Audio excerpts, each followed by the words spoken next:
इथल्या आमदाराला मंत्री करू नका, अजित पवारांना विनंती, असं संभाजीराजेंनी म्हटलेलं आहे। धनंजय मुंडेंचं नाव न घेता संभाजीराजेंनी अजित पवारांकडे ही मागणी केली आहे। संतोष देशमुख यांच्या कुटुंबाची संभाजीराजेंनी भेट घेतली। मस्साजोगचे सरपंच ज्यांचे अपहरण करून हत्या करण्यात आलेली होती आणि त्यानंतर बोलताना देशमुख परिवाराला न्याय मिळेपर्यंत इथे मंत्रिपद नको, असं संभाजीराजेंनी म्हटलंय।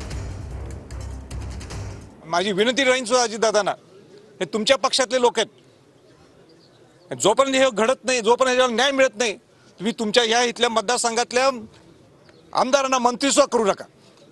तुम्ही नेहमी शाहू महाराजांचं नाव घेता, शिवाजी महाराजांचं नाव घेता, फुले आंबेडकरचं नाव घेता, आणि खऱ्या अर्थाने जर तुम्ही त्यांचं नाव घेत असाल तर त्या इथल्या आमदार होणारा मंत्री ह्याला मंत्रिपद देऊ नये।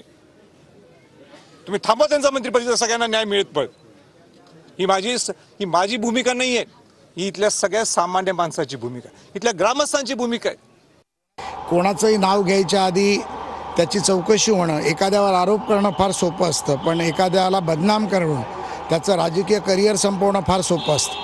त्यामुळे मला वाटतं की जो कोण आरोपी असेल, आम्ही केलेल्या गुन्ह्याचं समर्थन करणार नाही, गुन्हेगाराला शिक्षा ही कडक झालीच पाहिजे, परंतु खोटे आरोप देखील करणं हे योग्य राहणार नाही।